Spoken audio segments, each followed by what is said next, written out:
apa kabar semuanya? Oke, bulan lalu kita belajar tentang ibadah, ya saudara belajar tentang ibadah pribadi, ibadah dalam kebaktian begitu ya. Ibadah dalam hormat akan Tuhan maksudnya, terus ibadah dalam pekerjaan. Nah kali ini kita belajar tentang little sin.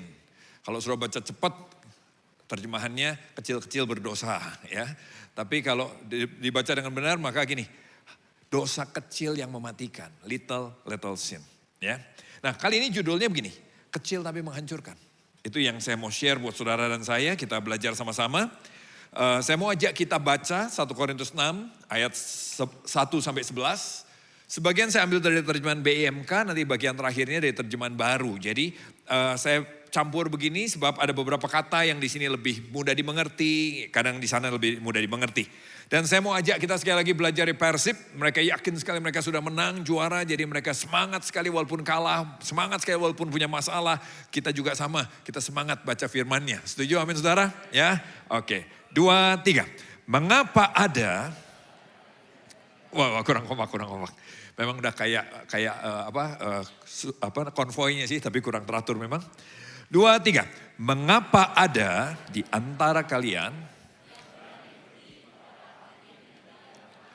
untuk mengadukan saudara seiman, kalau mengapa ia tidak.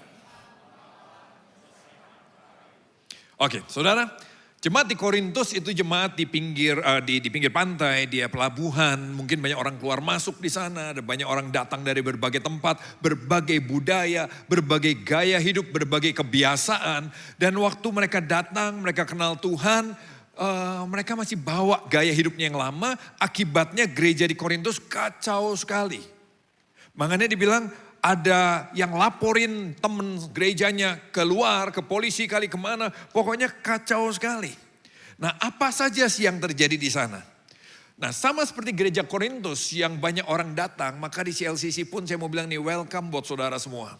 Setiap saudara dan saya kita punya latar belakang yang berbeda. Ada yang oke, ada yang baik, ada yang kacau balau mungkin kita, ada yang pernah berantakan sekali. Welcome, di dalam Tuhan kita semua diterima. Gak ada yang lebih baik, gak ada yang lebih buruk. Kita semua orang berdosa yang diterima Tuhan, diampuni Tuhan, dikasihi Tuhan. Amin. Setuju? Nah welcome. Tapi kita dalam belajar firman di CLCC, dalam belajar firman kita mau belajar serius. Setuju ya? Oke ya? Jadi jangan cari yang gampang-gampang saja. Kita memang pengen, kalau gampang ya gampang, gak dibikin susah. Tapi kadang-kadang memang ada hal yang perlu kita renungkan. Kita mau, karena gini, walaupun kita dari berbagai latar belakang diterima apa adanya, tapi kita semua mau bertumbuh ke arah Tuhan. Kita mau kenal Tuhan. Izinkan saya, hamba Tuhan di sini mengajak kita semua betul-betul bertumbuh dalam Tuhan. Oke? Nah, ada apa aja sih di jemaat Korintus ini? Yang pertama begini, ada perpecahan kelompok. Di sana ada yang bilang, saya mah muridnya Paulus, saya muridnya Apolos. Dan mereka saling menjelekkan satu sama lain. Mereka saling menyerang satu sama lain. Agak-agak mirip gereja hari ini sih. Ya kan? Saling merasa paling benar, yang lain salah, yang ini benar, yang itu sesat gitu kan.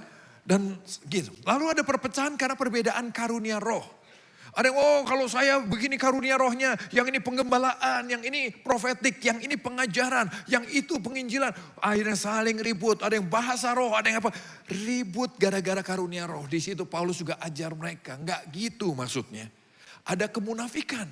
Paulus bilang di antara kita ada yang bilang anak Tuhan, tapi hidupnya tidak mau berubah. Beda kalau masih punya kelemahan. Kita sedang menuju lebih baik, tapi masih punya kelemahan. Kalau ini memang gak mau berubah, Paulus bilang munafik itu. Saya harap kita gak ada, kalaupun ada kita bertobat di situ. Ada sikap yang salah dalam perjamuan kudus. Kan kita dibagi roti kecil-kecil gitu kan. Mungkin ada yang langsung ambil 12. Sesuai jumlah murid Tuhan Yesus. 1 kurang kenyang Pak, begitu kan. Ya kan? Zaman itu juga sama, mereka makan begitu, ada yang bukan roti kecil-kecil sih zaman itu. Mereka perjamuan betulan, makan betulan dan mereka ada yang makan banyak sampai ada yang gak kebagian. Paulus bilang, kenapa lu bisa makan kayak gitu sih? Kok lu gak bisa pikirin yang lain? Kok lu biarin yang lain kelaparan? Apa seperti itu gereja Tuhan? Apa seperti itu sikap dalam perjamuan kudus? Percabulan. Oh itu terjadi di antara jemaat. Di antara jemaat. Bahkan ada yang tinggal sama mama dari istri bapaknya. Penyembahan berhala. Ada banyak sekali yang terjadi di sana. Kenapa mereka bisa begitu? Kenapa mereka bisa kacau balau kehidupannya? Padahal mereka anak-anak Tuhan. Kita lihat sama-sama ayat berikutnya. Ya, kita baca sama-sama dengan suara keras ya. 2, 3. Apakah kalian tidak tahu? Jadi, apakah kalian tidak sanggup? Apakah kalian tidak tahu? Lebih-lebih lagi, perhatiin kata apa kamu tidak tahu? Kenapa kacau balau? Ternyata mereka nggak tahu sesuatu. Itu yang nanti kita akan pelajari. Ya, ayat berikutnya kita baca sama-sama. 2, 3. Maka, apakah kalian mengajukannya? Sungguh memalukan. Tentu di antaramu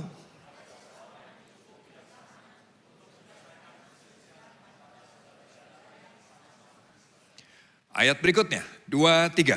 Tetapi sebaliknya,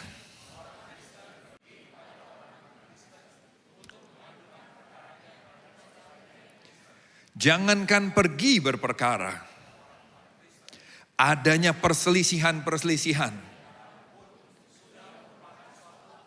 Ya, ayat berikutnya, 2, 3. Lebih baik. Tetapi kalian sendiri juga, dan itu kalian lakukan. Kalau sudah lihat jadi sekali lagi ini, kenapa hidup mereka jadi kacau balau? Kalau kita lihat juga masalah di Korintus sebetulnya mirip-mirip sama masalah gereja hari ini. Semua dosa yang di Korintus ada, semua keributan yang di jemaat Korintus ada, hari ini juga ada. Saya harap di CLC nggak ada. Tapi kalaupun ada, berarti kita Alkitabiah. Kenapa kehidupan mereka kacau? Coba kita lihat sama-sama. Karena mereka tidak tahu beberapa hal penting ini. Tidak tahukah kamu bahwa orang-orang kudus akan menghakimi dunia? Mungkin jemaat Korintus, apa? Kita akan menghakimi dunia. Jangan-jangan di kita juga ini, hah? Gue baru tahu. Berikutnya ini, tidak tahukah kamu bahwa kita akan menghakimi malaikat-malaikat? Bahkan bukan cuma dunia, malaikat pun akan kita hakimi.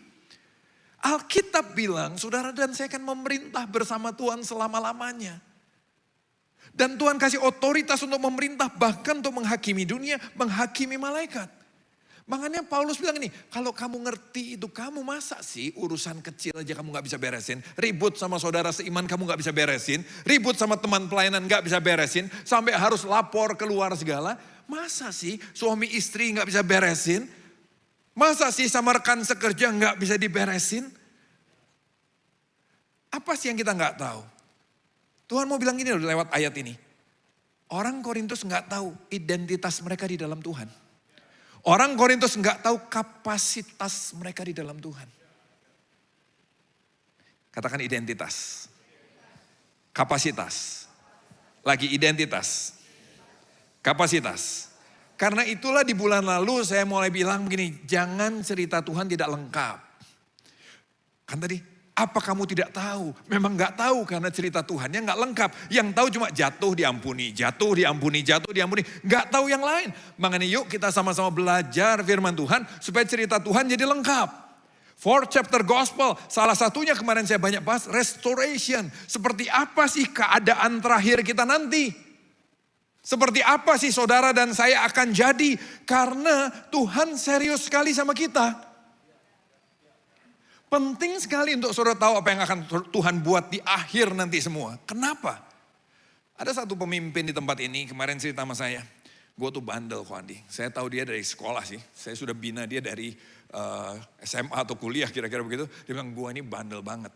Dan tiap kali teman-teman main gue ke rumah suka lapor sama mami gue.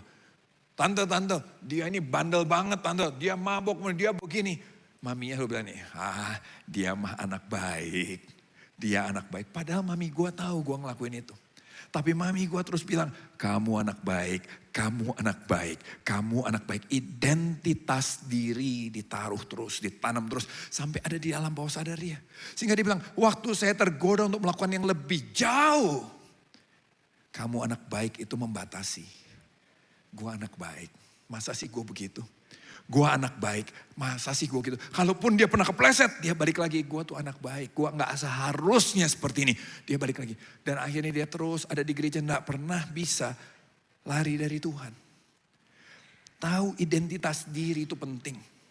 Siapa saudara nanti di hadapan Tuhan dan sekarang di hadapan Tuhan. Kenapa identitas penting? Karena kalau saudara tahu, saudara mau ke Jakarta, saudara tidak akan ke Sumedang. Kecuali saudara mau beliin oleh-oleh tahu Sumedang untuk orang Jakarta. Tapi kalau enggak saudara akan tahu, saya enggak ke Sumedang, saya ke Jakarta, arahnya jelas.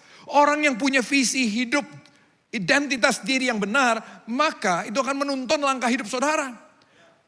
Menggait cara hidup kita. Dan kalau saudara lihat gini, Tuhan serius banget loh sama saudara.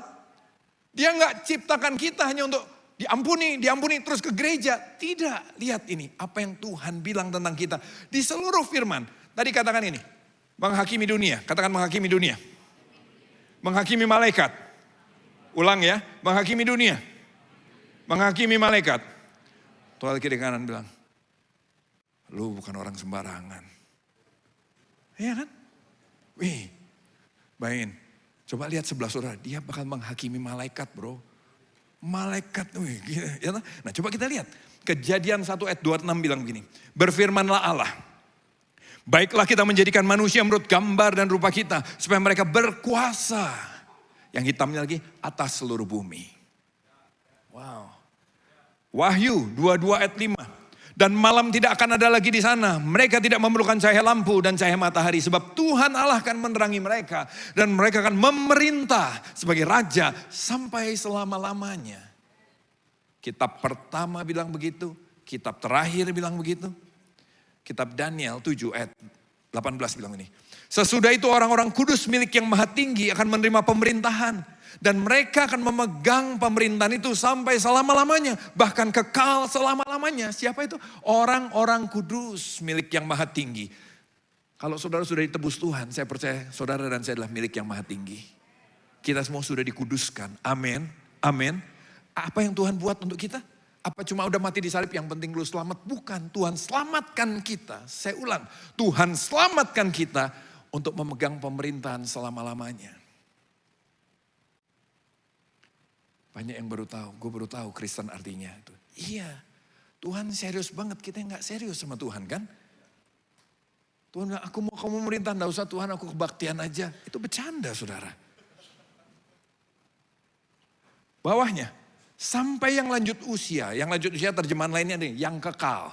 Sampai Allah yang kekal itu datang dan keadilan diberikannya kepada orang-orang kudus milik Tuhan. Dan waktunya datang orang-orang kudus itu memegang pemerintahan. Sekali lagi, salib Yesus bukan cuma supaya saudara bisa hadir ke gereja. Salib Yesus tujuannya bukan cuma sekedar supaya saudara dan saya selamat selama-lamanya. Tapi apa? Memerintah bersama Dia selamanya. Sama seperti rencana Allah dari sejak semula di kejadian. Menciptakan manusia untuk berkuasa. Itu sudah dimulai dari sejak saudara dan saya terima Yesus.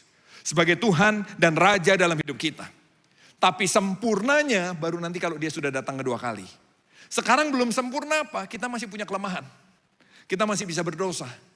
Tapi nanti waktu Yesus datang kedua kali, kita sudah tidak ada. Kita sudah dalam tubuh kemuliaan. Tidak ada lagi dosa. Dan kita akan memerintah bersama Dia. Sempurna karena bersama Dia yang sempurna itu. Nah, jangan sambil dengar ini, saudara, wah kebetulan nih Pak, thank you Pak. Pasangan saya lagi datang nih, suami saya lagi datang. Khotbah terus Pak, khotbah Pak, biar dia dengar. Ini khotbah bukan buat suami ibu, ini khotbah buat ibu. Ini khotbah bukan buat istri bapak, ini khotbah buat bapak. Ini khotbah buat Anda, buat kamu. Yang setuju kata amin, buat saya. Jadi pemerintahan Allah bukan nuntut orang, ayo dong lu mulai. No, pemerintahan Allah dimulai dari keputusan pribadi. Kerajaan Allah datang dalam hidup saya. Saya akan mulai menyatakan pemerintahan Allah dalam hidup saya. Mulai hari ini sampai selamanya. Yang setuju kata amin. Dimulai dari menyadari identitas. Sekali lagi kata identitas. 2 kapasitas, katakan kapasitas. Wanda ada lagi yang bilang saya enggak bisa. Kamu bisa. Orang kamu akan menghadiri malaikat loh. Jangan pandang rendah dirimu di dalam Tuhan. Jangan pandang rendah karya salib Yesus di dalam Tuhan. pengurapan itu diberikan. Tapi saya nggak tahu Pak, makanya yuk kita sama-sama belajar. Jangan nggak tahu terus, yang setuju kata amin. Nah identitas, kapasitas akan menuntun kita ke dalam cara hidup. Nah jemaat Korintus yang ketiga, dia nggak tahu cara hidup yang benar. Coba kita lihat sama-sama, kita baca ya. 2, 3. Atau tidak tahukah kamu?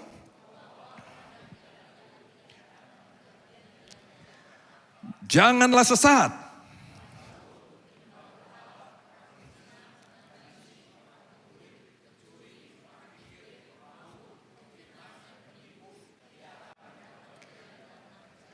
Makin lama agak makin turun karena gini, kok gua ya itu, kok gua ya, kan gitu saudara ya.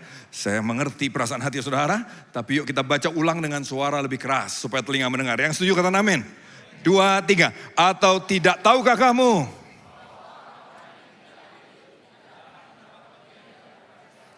Jangan sesat.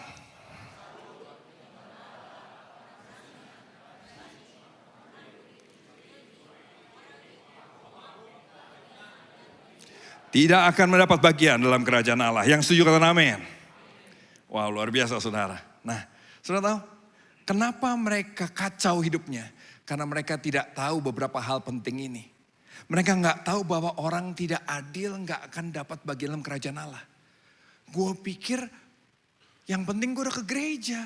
Di rumah sama yang di pegawai rumah tangga berlaku tidak adil. Saya pikir nggak masalah. Punya anak 3, 1 sayang, 2 kurang sayang, yang ketiga dibuang. Wah saya pikir nggak apa-apa. Makanya sebaiknya jangan punya istri atau suami lebih daripada 1, yang setuju kata amin. Karena berlaku adil itu susah. Ya kan? Nah saudara lihat ini. Mereka tidak akan dapat bagian dalam kerajaan Allah. Orang cabul, penyembah berhala, orang berzina, banci, pemburit. Seringkali kita hakimi ini. Ah tuh lihat, tuh mereka berpasangan, wah pokoknya kita hakimi. Padahal kita lupa Tuhan samakan dosanya sama orang kikir, pelit, katakan pelit.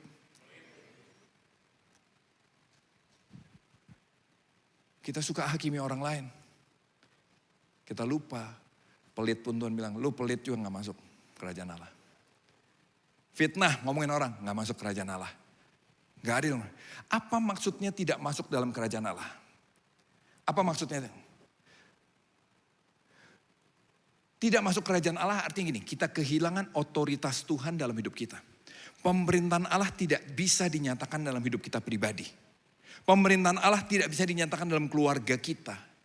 Dalam pekerjaan kita. Kenapa? Karena kita kompromi sama dosa-dosa kecil. Perhatikan baik ini, dosa kecil itu sering kali membuat kita kehilangan kerajaan Allah.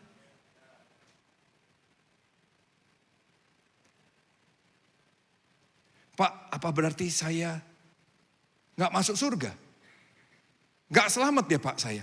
Saya kurang tahu. Serius. Loh, keselamatan tuh gak bisa ditentukan orang loh saudara. Kalau saya bisa jawab, emang yakin saudara? Pak, saya selamat gak? Tidak. Emang saya Tuhan? No, saya gak tahu hatimu. Saya gak bisa menilai kamu dari luar. Ada yang kayaknya berdoa gemetar-gemetar. Belum tentu juga benar. Amin. Kita bilang, itu rohani banget ya lu. Belum tentu. Siapa yang tahu saudara selamat apa enggak? Saudara sendiri. Masing-masing pasti tahu. Karena hati nuranimu akan bersaksi, Alkitab bilang. Dan harus sesuai Alkitab loh ya, sesuai firman Tuhan. Jangan, selamat saya. Oh itu bukan hati nurani itu. Itu sedang membohongi diri. Tapi lihat firman Tuhan bilang apa? Alkitab bilang ini, kalau kamu percaya sama Yesus sungguh-sungguh, kamu selamat. Tanya hatimu, kamu percaya sungguh-sungguh gak? Nah maksud saya saudara, belajar dewasa yuk. Belajar mengenali, jangan tanya orang terus. Siapa ya? Terus nanti ada pendeta yang akhirnya pura-pura jadi dukun saudara. Kamu begini, gak tahu. Jangan mau dibohongin orang. Uji hatimu, bertumbuhlah di sana. Amin. Kita lanjut ya. Mungkin ada yang mau nanya, jadi saya selamat kan? Nggak tahu ya ampun saudara ini loh ya. Nah, tapi saudara ini, dosa kecil yang membuat kita kehilangan kerajaan Allah. Coba kita lihat lebih jauh. Apa aja tadi bilang? Tidak adil. Waktu saudara berlaku nggak adil sama orang, itu yang membuat ribut sama teman, ribut sama saudara seiman, lihat nih, saudara akan kehilangan kerajaan Allah dalam kehidupan saudara. Apa yang harusnya damai Allah memerintah, kebenaran Allah memerintah, jadi berkat buat orang lain hilang. Pendeta juga banyak yang seperti ini. Pelit. Kenapa pelit? Kok jadi masalah? Nanti kita akan lihat sama-sama. Fitnah, ngomongin orang. Ya kan? Pak, tapi kan kita kadang-kadang ngomongin orang demi kebaikan. Boleh, tapi tinggal uji hati lagi. Kita ngomongin orang kadang-kadang memang mau ngefitnah dia. Kita bawa dalam doa ya. Alasannya bawa dalam doa. Tapi lu tahu nggak? Waduh, panjang sekali. Bohong. Penyembahan berhala. Nah Pak, kalau yang ini saya lega. Saya nggak nyembah berhala lagi Pak. Saya sudah nggak pernah nyembah patung. Nyembah berhala kita sudah belajar sama-sama. Itu bukan soal nyembah patung. Nyembah berhala adalah gini. Mencintai sesuatu lebih daripada Tuhan. Saya ulang ya. Mencintai sesuatu lebih daripada Tuhan. Itu bisa anjing saudara, bisa kucing saudara, bisa ikan koi, bisa hobimu, bisa pasanganmu, bisa keluargamu, bisa pelayananmu, bisa barangmu. Sesuatu yang kamu cintai lebih daripada Tuhan, itu berhala. Makanya kenapa pelit jadi masalah. Karena jangan-jangan kamu mencintai uang lebih daripada Tuhan. Amin. Kamu mencintai uang lebih daripada Tuhan. Atau kenapa pelit jadi masalah? Jangan-jangan akarnya kita nggak mengasihi Tuhan. Setuju? Ayo memberi, pendeta ini minta uang. Coba cek hatimu. Apa yakin karena pendetanya minta uang? Atau karena memang kita yang nggak mencintai Tuhan?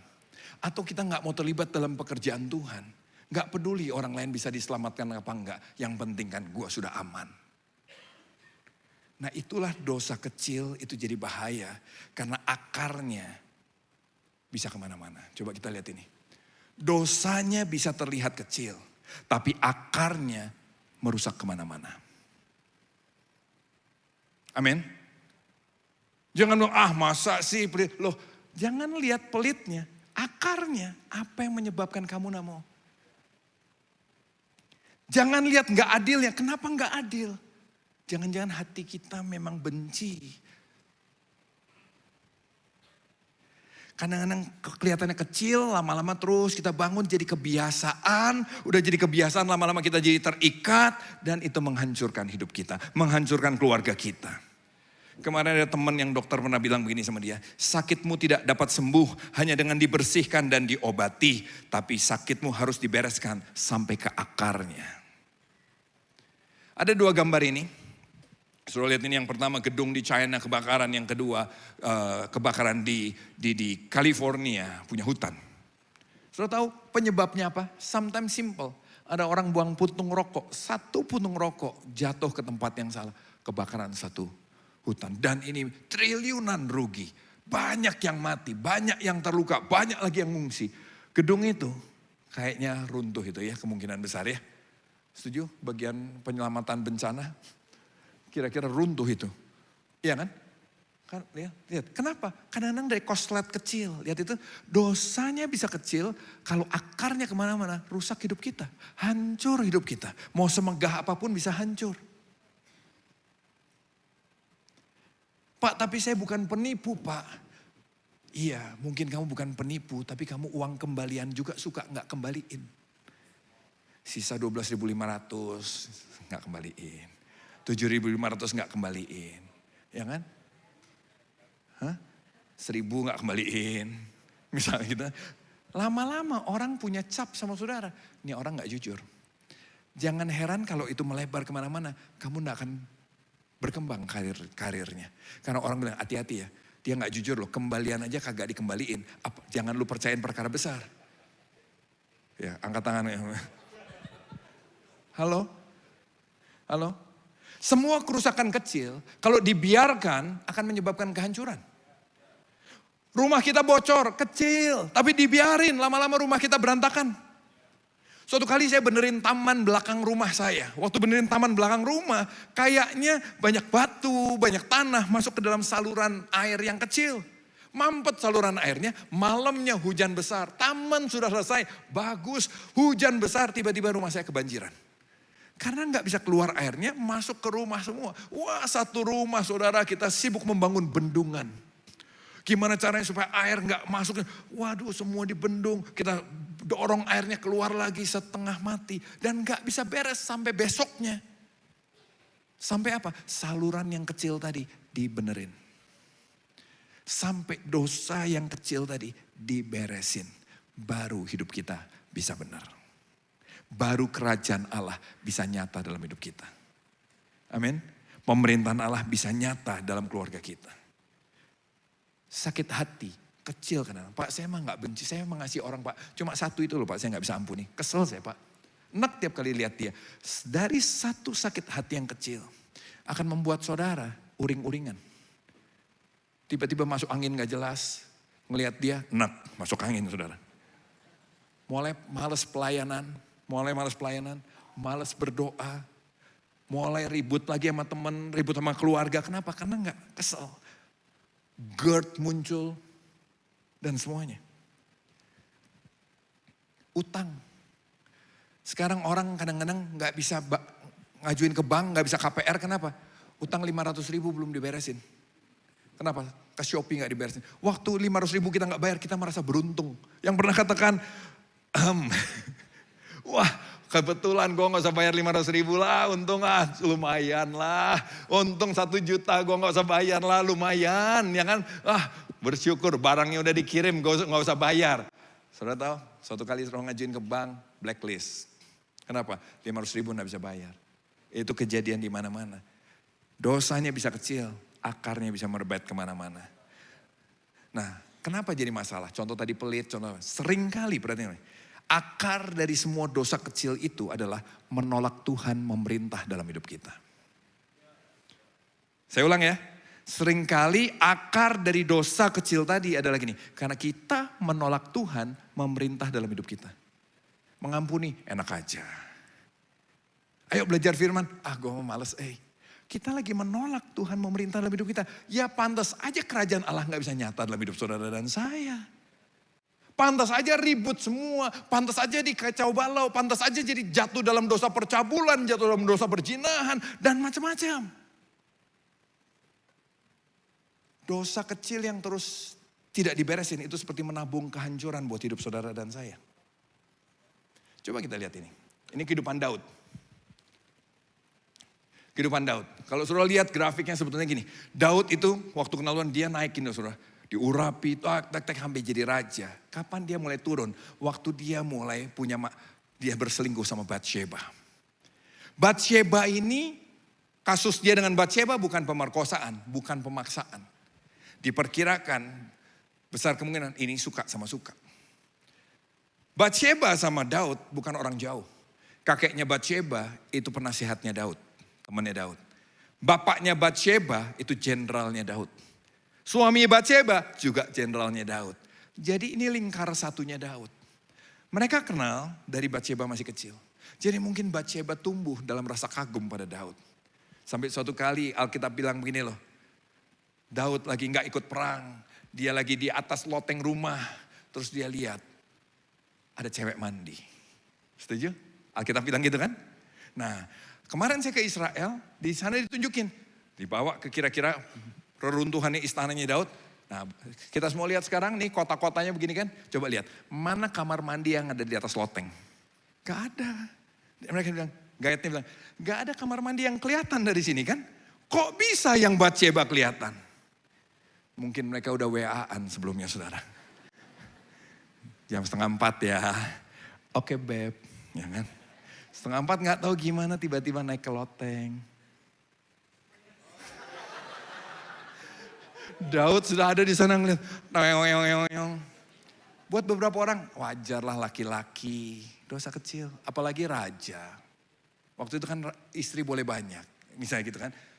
Wajar. Tapi begini saudara. Di hadapan Tuhan dosa kecil bisa menghancurkan. Kalau saudara lihat dari merah yang pertama. Dari cuma sekedar toyoyoyong. WA-WA-an. Ya kan. Lihat. Lama-lama berkembang terus. Sampai akhirnya apa? Dia harus bunuh suaminya waktu Batseba hamil. Daud bunuh suami Batseba. Terus berkembang terus sampai mana? Sampai anaknya, perkosa anaknya yang lain karena keluarganya mulai bertumbuh dalam kepahitan. Saling bunuh. Wah, itu mulai grafiknya tadinya Daud tuh begini terus. Sekarang Daud mulai begini. Dosa kecil kalau nggak diberesin, merusak. Daud diselamatkan nggak? Tuhan tetap memberkati Daud. Kenapa? Daud bertobat. Daud bertobat dan Tuhan masih mau bilang Yesus disebut anak Daud. Tapi kehidupannya apa? Hancur. Kalau nggak diberesin, tetap akan hancur. Seringkali kita punya daftar dosa sendiri kan. Kita hakimi dosa-dosa yang kita anggap besar dan kita anggap remeh dosa lain yang kita anggap kecil. Dan kita bilang nggak apa-apalah. Dosa itu bukan, ini loh dosa bukan. Dosa artinya meleset dari tujuan Tuhan. Segala sesuatu yang meleset dari tujuan Tuhan itu dosa. Nah kalau saudara dan saya mau jadi anak Tuhan, ayo supaya hidup kita nggak kacau, hidup kita bisa kerajaan Allah bisa dinyatakan. Yuk belajar beresin apa hal yang meleset dari tujuan Tuhan. Amin. Kenapa? Karena setiap dosa punya konsekuensinya masing-masing. Ya kan? Semua dosa sama di hadapan Tuhan. Hukumannya sama. Tapi begini loh. Konsekuensinya beda-beda. Ngerampok sama ngambil Rp1.000 beda. Yang Rp1.000 ini. Gila 1.000 aja diambil. Orang kan ngomong tentang saudara dan saudara jadi reputasi yang jelek. Gak jujur. Tapi ngerampok hukumannya penjara mungkin. Konsekuensi beda-beda. Tapi semua ada konsekuensi. Amin. Saya tutup gini. Terus gimana kita? Kita baca sama-sama ya. Yang Korintus pokoknya dari tadi kita baca sama-sama. Ini penutupannya. 2, 3. Dan beberapa orang di antara kamu. Demikianlah dahulu. Tetapi. Kamu telah memberi dirimu disucikan. Kamu telah. Dikuduskan. Kamu telah. Dibenarkan. Dalam nama Tuhan Yesus Kristus dan. Sekali lagi. 2, 3. Dan beberapa orang di antara kamu. Demikianlah dahulu. Tetapi kamu telah. Telah memberi dirimu disucikan. Kamu telah. Dikuduskan. Kamu telah. Dibenarkan dalam nama Tuhan Yesus Kristus dan dalam roh Allah kita. Sama seperti kita tadi kan. Saya gitu Pak. Sama, saya juga gitu. Beberapa kita lebih parah, beberapa kita, tapi semua kita sama. Dan kita semua punya jalan keluar, Tuhan sediakan jalan keluar. Kamu sudah disucikan oleh darah Yesus. Amin. Kamu sudah dikuduskan oleh darah Yesus. Kamu sudah dijadikan benar oleh darah Yesus. Yang setuju katakan amin. Katakan sama-sama, saya sudah disucikan. Saya sudah disucikan. Saya sudah dikuduskan. Saya sudah dikuduskan. Saya sudah dibenarkan. Saya sudah dibenarkan. Kalau gitu apa yang harus kita buat? Yuk beri dirimu. Tuhan yang mengerjakan di atas kayu salib. Beri dirimu untuk menerima karya Tuhan itu. Amin. Beri dirimu.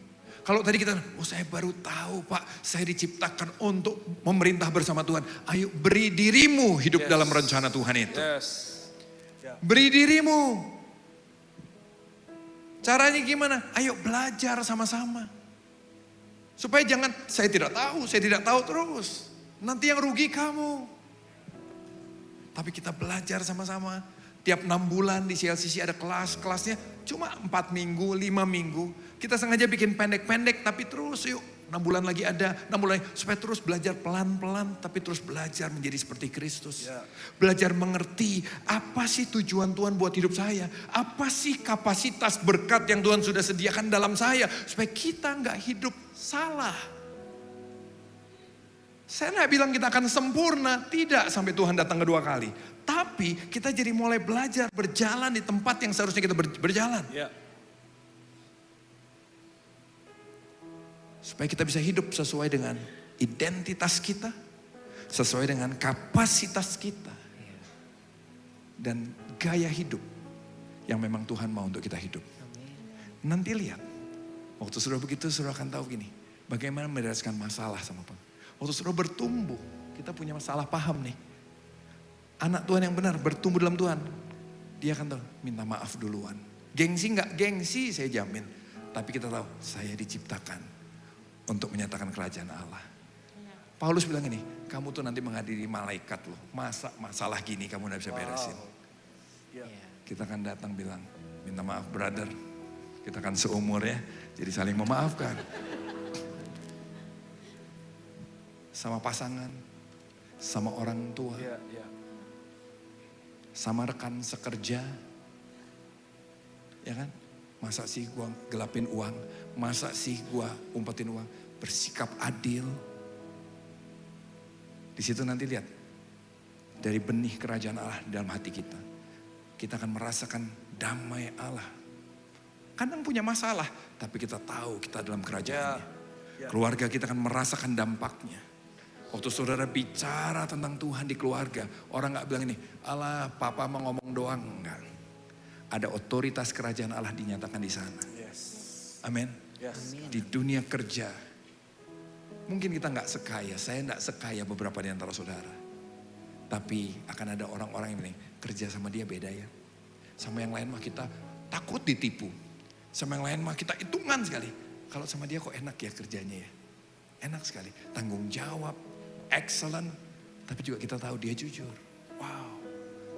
Kota akan diberkati. Dunia akan diberkati. Dan suatu kali saudara dan saya akan memerintah selamanya bersama Tuhan. Beri tepuk tangan buat Allah kita.